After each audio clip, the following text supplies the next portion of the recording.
Ya kan gitu.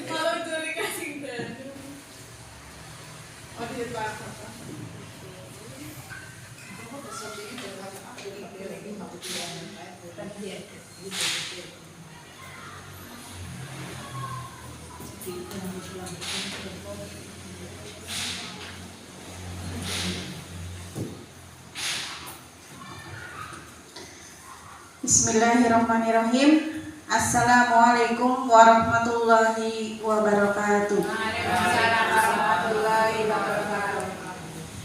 Yang terhormat Ibu Kepala Sekolah SD Negeri 1 Karangreja, yang saya hormati pula Bapak dan Ibu guru dan staf SD Negeri 1 Karangreja yang selalu dirahmati Allah Subhanahu wa taala. Pada kesempatan pagi hari ini saya akan membacakan susunan acara diseminasi CGP Angkatan 8 pengimbasan modul 1.4 budaya positif. Sebelum acara dimulai, marilah kita buka acara pada pagi hari ini dengan bacaan basmalah bersama. Bismillahirrahmanirrahim. Acara selanjutnya yaitu sambutan yang akan disampaikan oleh Ibu Kepala Sekolah SD Negeri 1 Karangreja kepada Ibu Siti Khotimah SPD SD. Kepadanya dipersilahkan.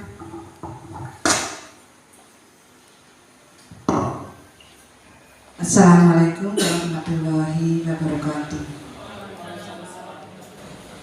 Yang saya hormati Bapak Ibu Guru SD Negeri 1 Karangreja.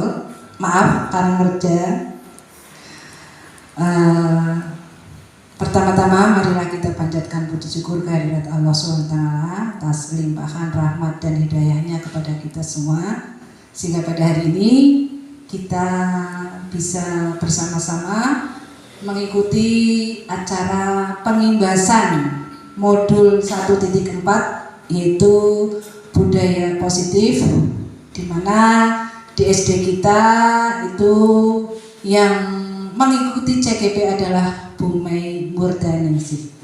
Sholawat dan salam senantiasa kita curahkan kepada Nabi besar Muhammad SAW serta keluarga dan sahabatnya. Semoga kita menjadi umat yang beruntung yang akan mendapatkan syafaatnya di hari kiamat. Allahumma amin. Bapak Ibu yang kami hormati, terima kasih saya sampaikan kepada Bapak Ibu yang telah hadir dalam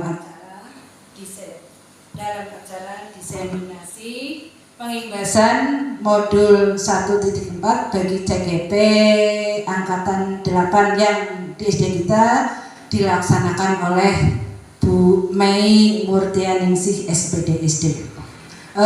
Semoga nanti Bapak Ibu guru semua di dalam mengikuti acara ini dapat mengikuti acara ini apa yang disampaikan oleh Ibu Mei di dalam menyampaikan pengimbasan budaya positif, dapat kita terima dengan baik dan dapat kita ambil manfaatnya, manfaat untuk diri kita sendiri, dan mungkin nanti juga bisa kita tularkan kepada anak didik kita yang ada di SD kita. Semoga yang disampaikan juga nanti kepada Bu Mei, dari Bu Mei dapat memberikan dampak positif, dapat memberikan kemajuan di SD Negeri 1 Karangreja. Kepada Bu Mei, monggo untuk menyampaikan apa yang Bu Mei nanti ada materinya, monggo disampaikan kepada teman-temannya, dan teman-teman mohon untuk mengikuti dengan sebaik-baiknya. Sebelumnya juga saya ucapkan terima kasih kepada Bu Mei yang telah mau memberikan ilmunya kepada teman-teman guru lainnya. Bapak Ibu yang kami hormati, kiranya dari Saya hanya itu yang saya sampaikan. Selamat kepada Bapak Ibu guru semua untuk mengikuti kegiatan ini. Assalamualaikum warahmatullahi wabarakatuh.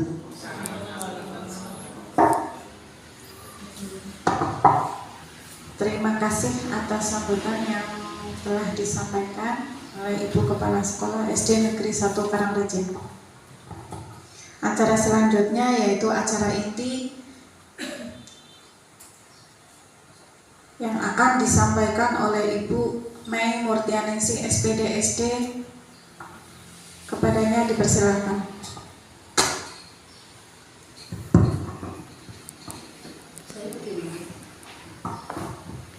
Assalamualaikum warahmatullahi wabarakatuh.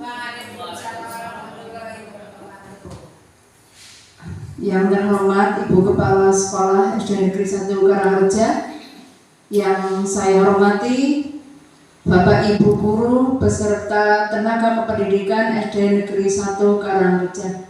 Pertama-tama marilah kita panjatkan puji syukur kehadirat Allah Subhanahu wa taala karena pada hari ini tanggal 14 Juli 2023 masih diberi kesempatan untuk berkumpul, masih diberi kesehatan dalam kegiatan diseminasi pengimbasan modul 1.4 tentang budaya positif. Shalawat serta salam selalu kita sanjungkan kepada baginda Rasul Nabi Muhammad Sallallahu Alaihi Wasallam. Semoga kita termasuk umatnya yang telah mendapat syafaatnya di hari Yaumul Qiyamah. Amin amin ya rabbal alamin. Pertama, saya ucapkan terima kasih kepada pembawa acara dan semua peserta yang telah hadir dalam kegiatan ini. Saya diberi kesempatan hari ini untuk berbagi tentang budaya positif yang sudah saya pelajari di modul 1.4.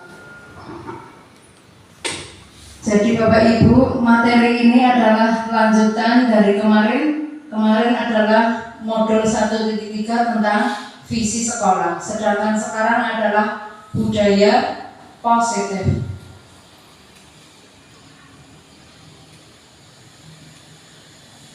Apa makna budaya positif?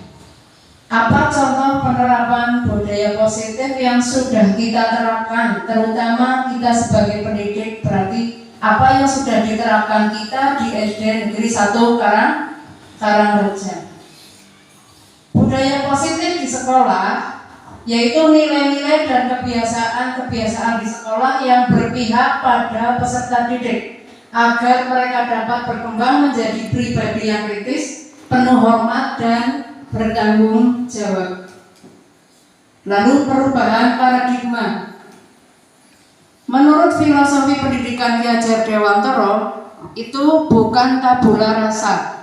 Jadi semua anak itu terlahir dengan bakatnya masing-masing yang unik. Mereka tidak bisa disamakan dengan anak-anak yang lain. Mereka memiliki karakter sendiri-sendiri. Budi pekerti, tugas guru adalah menuntun bakat tersebut agar anak tumbuh dengan selamat dan bahagia. Guru ibarat petani dan anak ibarat biji jagung. Jadi guru itu sebagai petani ditanam, kita tidak bisa merubah jagung menjadi padi. Tapi yang kita lakukan adalah merawat, menjaga jagung itu menjadi jagung yang berkualitas baik, diberi pupuk, diobat, seperti itu contohnya. Lalu kodrat alam dan kodrat zaman. Lalu pembelajaran atau pendidikan yang berpihak pada anak. Perubahan paradigma. Untuk membangun budaya positif, sekolah perlu menyediakan lingkungan yang baik atau positif, aman dan nyaman agar murid-murid kita mampu berpikir, bertindak dan mencipta dengan merdeka, mandiri dan bertanggung jawab. Jadi selayaknya, lazimnya itu disiplin dikaitkan dengan kontrol. Kontrol itu pengendalian. Dalam hal ini kontrol guru dapat dalam menghadapi murid-muridnya. Perubahan paradigma teori kontrol itu kita menyebutkan ilusi kontrol. Berarti ilusi itu kan seperti bayangan yang tidak nyata, bayangan yang fana. Jadi menurut Dr. William Glasser dalam kontrol teori, untuk meluruskan miskonsepsi tentang kontrol itu ilusi guru mengontrol murid. Jadi guru mengontrol murid itu ilusi, tidak bisa, karena anak memiliki karakter yang beda-beda dan kita tidak menyuruh mereka bisa manut dengan kita harus merogoh hatinya dulu, seperti itu bahasanya nih. Kalau bahasanya saya, mereka harus diberi pemahaman semudah-mudahnya, sepaham-pahamnya mereka menuruti keinginan kita. Ilusi bahwa kritik dan membuat orang merasa bersalah dapat menguatkan karakter. Ilusi juga bahwa semua penguatan positif efektif dan bermanfaat.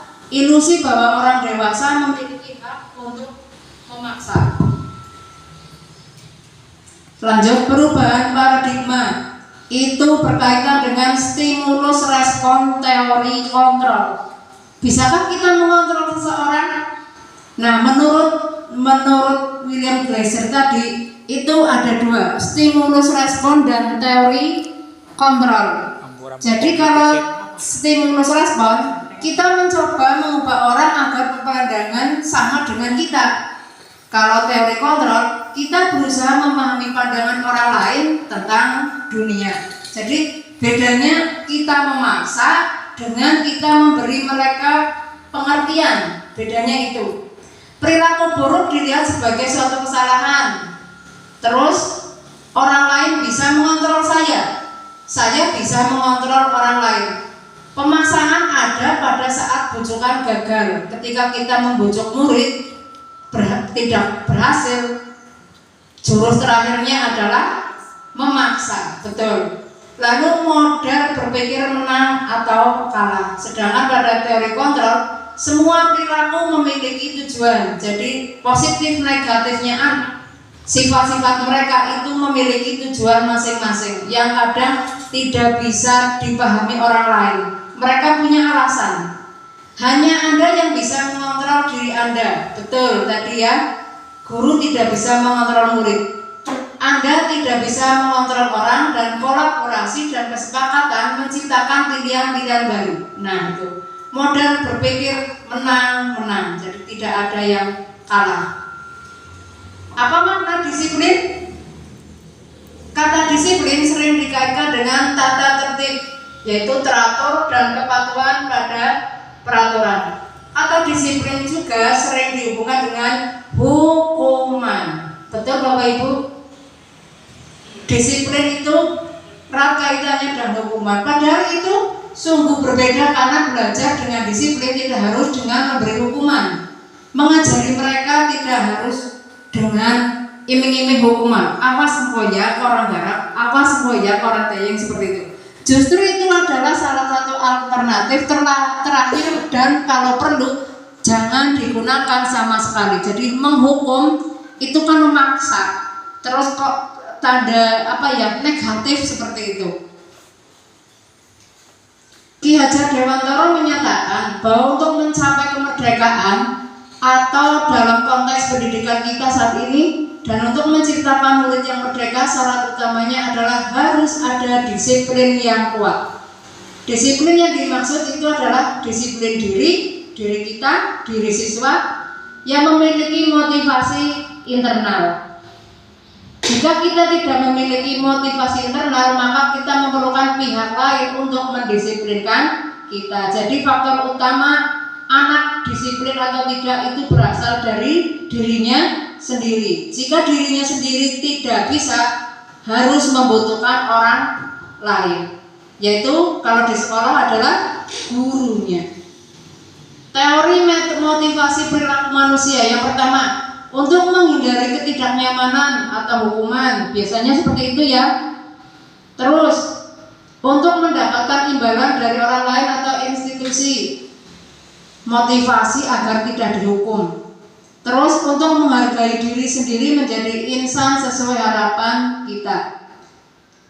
Kalau yang di atas itu motivasinya eksternal atau dari diri kita dan dari orang lain. Kalau untuk menghargai diri sendiri berarti kesadaran dari dalam diri kita.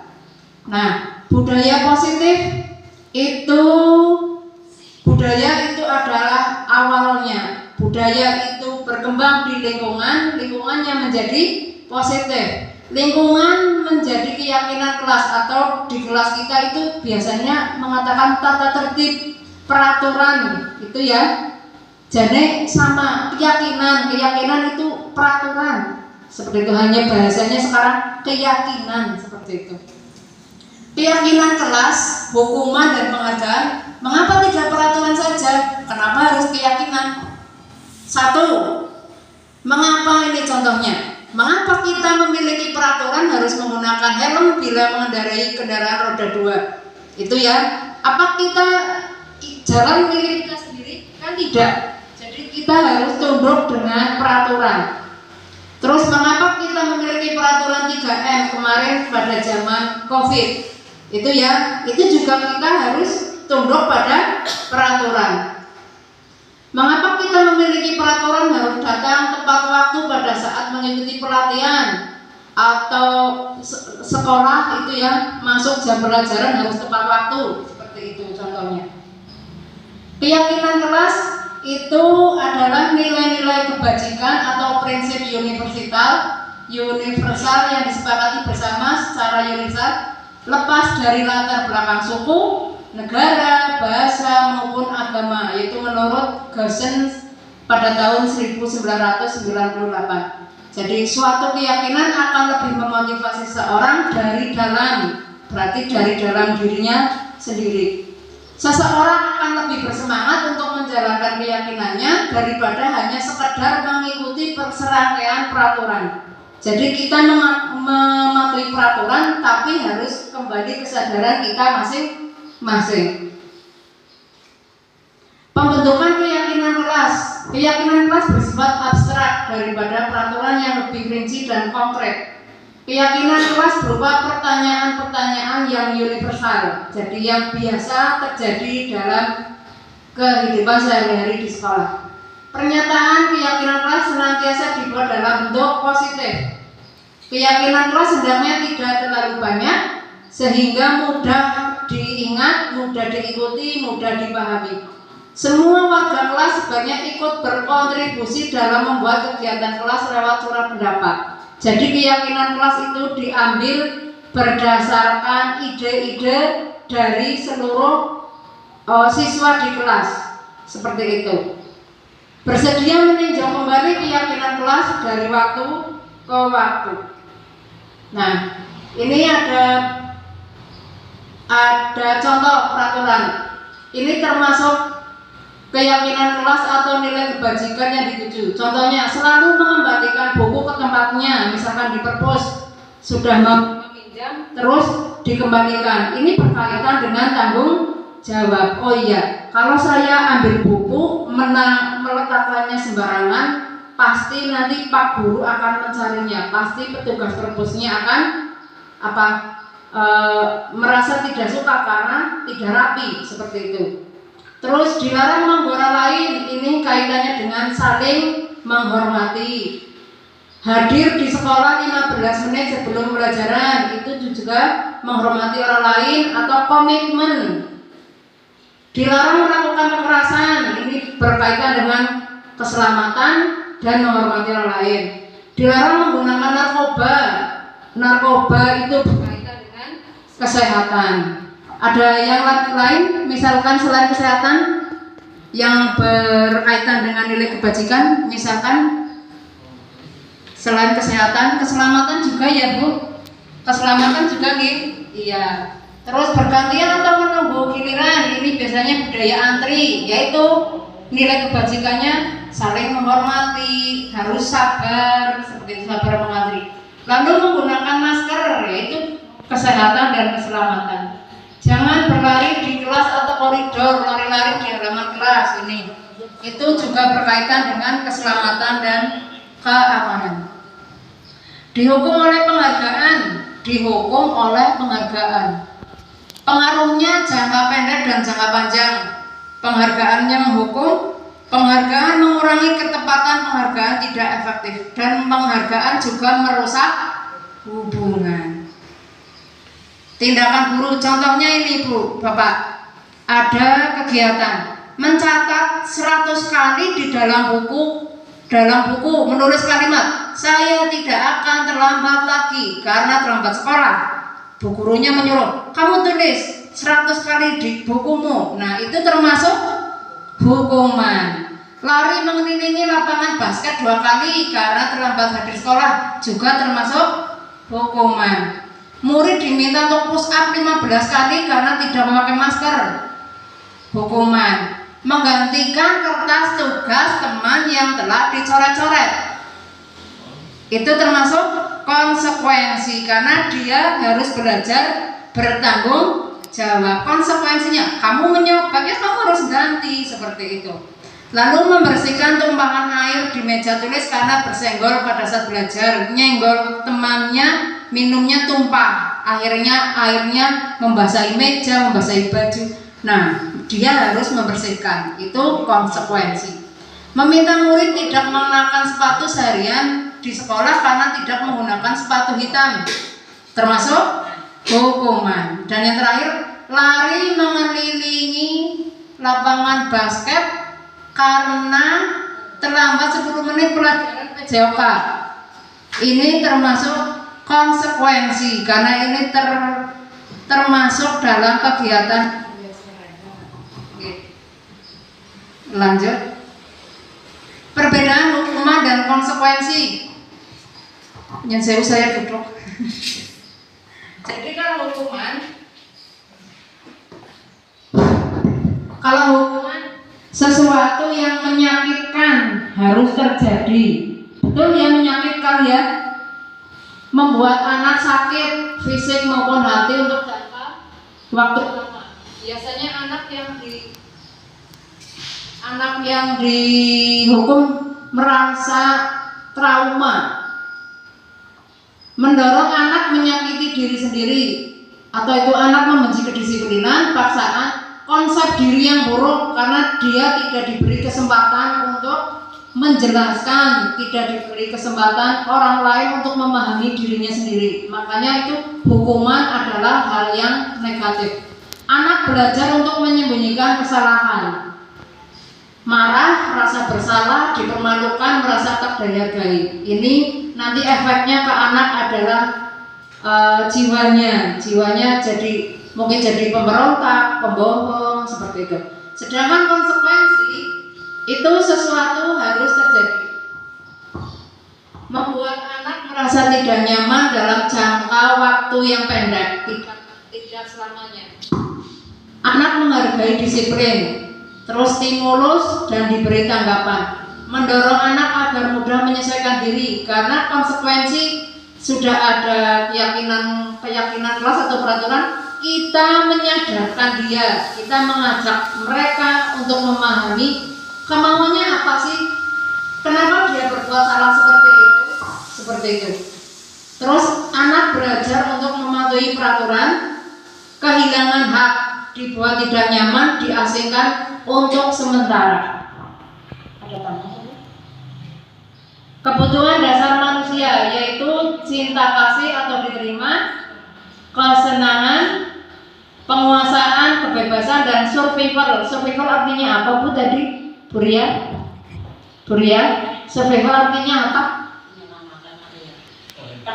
Pertahanan, betul. Jadi manusia pada dasarnya dia akan bertahan. Contohnya ini, Ibu Ani, guru kelas 5 di SD Pelita Hati, sedang bingung menghadapi ulah salah satu murid di kelasnya, namanya Agus. Beberapa anak telah datang dan mengeluhkan bahwa Agus yang seringkali meminta bekal makan siang mereka dengan paksa. Nah ini sering terjadi ya Bapak Ibu di sekolah kita. Jika Anda menghadapi situasi seperti Ibu Ani, apa yang akan Anda lakukan? Menurut Anda kira-kira apakah alasan Agus melakukan hal itu? Ini sedikit ada yang mau memberi masukan. Kalau Bapak Ibu jadi Ibu Ani, apa yang akan dilakukan kepada Agus?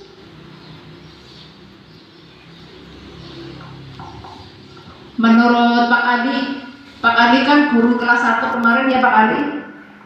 Ya. Menurut Pak Ali kalau jadi Bu Ani, ada muridnya yang suka memaksa temannya meminta bekal makannya, apa yang akan dilakukan? Pertama, si Agus ini dinasehati sama gurunya. Iya. Lalu kalau si Agus ini terus-terusan berbuat seperti itu, kita beri sanksi atau konsekuensi. Oh begitu, iya. Tapi kira-kira menurut Pak Ali kalau Agus meminta makanan kepada temannya, itu alasannya apa? Seperti itu. Apa hanya tidak diberi kesempatan langsung menghukum seperti itu? Oh tidak. Pastinya ditanya dulu. Oh ditanya dulu. Kalau Iya, kenapa meminta makannya? Apa di rumah tidak sarapan seperti itu? Iya, itu namanya menggali apa ya, pemikiran mereka. Jadi itu yang namanya konsekuensi. Jadi kita memahami dia kenapa berbuat seperti itu. Jangan langsung bocah nyuri batire hukum, jangan seperti itu. Nah, dalam konteks penerapan disiplin positif, Ibu Ani sebaiknya mencari tahu alasan Agus melakukan tindakan itu. Nah, jika jawaban Agus karena ia lapar, ya kan, biasanya anak kan sedang masa pertumbuhan makannya banyak, mungkin dia lapar jadi minta ke temannya. Nah, apabila jawaban Agus karena lapar dan orang tuanya tidak membawakan bekal atau malah mungkin membawakan tapi sedikit, kurang kan berarti ya. Nah, itu namanya Agus sedang memenuhi kebutuhannya, yaitu bertahan hidup. Dia lapar sih, dia lapar, makanya supaya dia kenyang saya harus makan. Tidak tahu caranya, kalau caranya itu tidak baik. Yang jelas dia kebutuhannya bertahan hidup. Yang kedua, apabila jawaban Agus karena ia senang temannya jadi memperhatikan dia, kalau bahasa saya cari perhatian, itu ya, kebutuhannya adalah cinta dan kasih sayang, kepengen diperhatikan temennya, seperti itu. Beda dengan yang pertama tadi, kebutuhannya bertahan hidup. Kalau yang kedua adalah kebutuhannya untuk diterima oleh temannya, orang lain.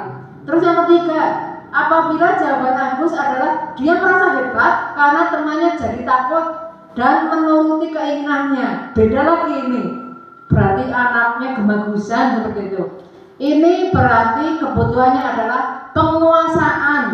Dia ingin dipuji oleh temannya bahwa dia itu berani, dia kuat, seperti itu. Terus yang keempat, apabila jawaban Agus karena dia merasa bosan dengan bekal yang dibawakan ibunya, karena selalu membawa bekal yang sama, mie lagi, nasi lagi, mie lagi. Nah, dia merasa bosan, akhirnya pengen makan yang lain, kepengen menu yang lain. Nah, berarti dia membutuhkan kebebasan atau kebutuhan akan pilihan. Sebenarnya dia bosan, dia tidak mau makan mie terus, dia tidak mau makan nasi dengan telur ceplok terus, tapi mau bagaimana lagi, ibunya membawakannya itu terus.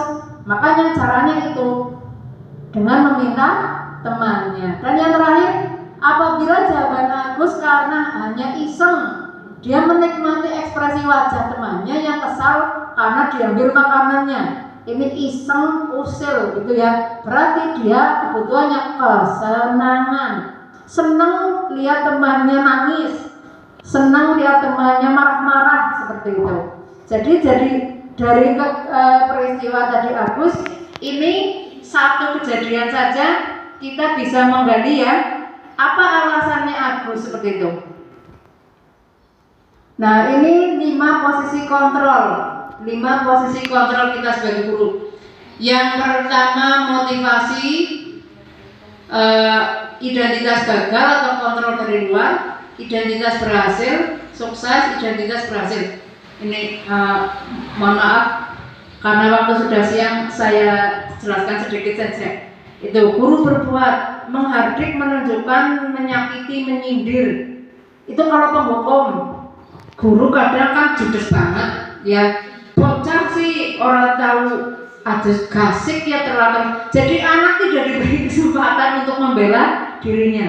Kalau pembuat merasa bersalah, berceramah dulu gurunya. Seharusnya kamu ini. Ibu kecewa karena kamu setiap hari telat, seperti itu. Contohnya kalau siswa terlambat sekolah. Kalau jadi teman, jadi posisi guru itu jadi 5: penghukum, pembuat merasa bersalah, teman, pemantau, dan manajer. Kalau teman membuatkan alasan-alasan untuk muridnya, kita jadi teman. Oh, kamu telat lagi ya hari ini? Iya. Tadi malam memang tidurnya jam berapa? Jam itu 10. Kok lama malam nonton film? Oh, filmnya bagus ya. Jadi kita ajak mereka ngobrol, kita masuk ke dunianya sampai kita tahu, paham apa masalahnya dia. Terus anak juga jadi nyaman. Terus memantau, menghitung dan mengukur kesalahan-kesalahannya. Manajer mengajukan pertanyaan-pertanyaan. Pertanyaan tadi, kenapa kamu terlambat sekolah? Menurut kamu apa yang kamu lakukan itu baik atau tidak, seperti itu. Jadi kita tanya anak akan mengeluarkan semua unek-uneknya itu, kenapa dia berbuat seperti itu. Itu contohnya, salah satu saja. Terus restitusi. Ini yang terakhir, restitusi. Tadi hukuman, konsekuensi, dan restitusi. Jadi hukuman dengan konsekuensi tadi beda nih? Beda. Sekarang restitusi. Restitusi itu adalah proses menciptakan kondisi bagi murid untuk memperbaiki kesalahan mereka. Menciptakan kondisi keadaan supaya anak mau memperbaiki kesalahannya, sehingga mereka bisa kembali pada kelompok mereka dengan karakter yang lebih kuat, lebih baik. Itu menurut Gosen tahun 2004. Ciri-ciri restitusi ada 9. 1. Restitusi bukan untuk menebus kesalahan, tapi untuk belajar dari kesalahan. Yang kedua, memperbaiki hubungan. Ketiga, tawaran, menawarkan, bukan memaksa. Guru bukan memaksa. Yang keempat, restitusi itu menuntun untuk melihat ke dalam diri anak itu, kenapa dia melakukan hal seperti itu. 5. Restitusi mencari kebutuhan dasar yang mendasari tindakan. 6. Restitusi adalah cara yang paling baik untuk memperbaiki diri. 7. Restitusi fokus pada karakter, bukan tindakan. Jadi kita harus membentuk karakter mereka dari apa yang mereka lakukan.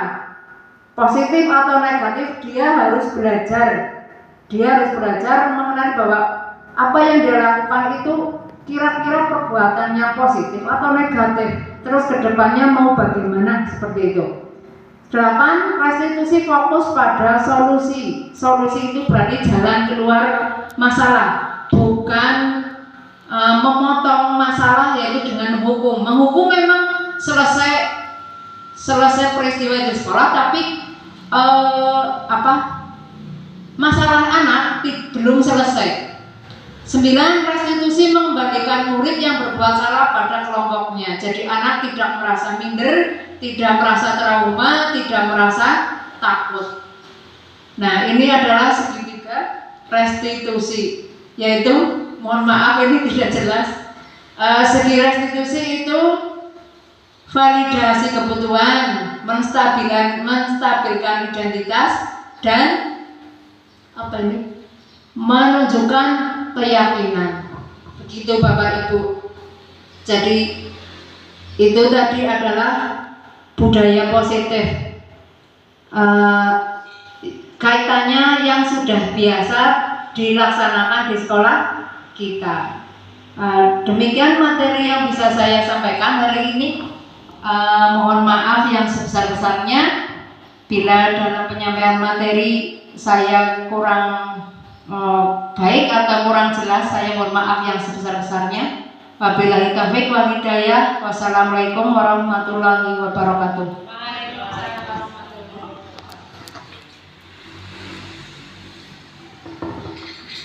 Terima kasih atas ilmu yang telah disampaikan oleh Ibu Mei. Semoga bermanfaat untuk kita semua. Amin. Acara terakhir yaitu penutup. Sebelum menutup, saya mohon maaf apabila dalam menyampaikan susunan acara pada pagi hari ini ada kesalahan dalam bertutur kata. Saya mohon maaf yang sebesar-besarnya. Marilah kita tutup acara pada pagi hari ini dengan bacaan hamdalah bersama. Wal akhir, assalamualaikum warahmatullahi wabarakatuh.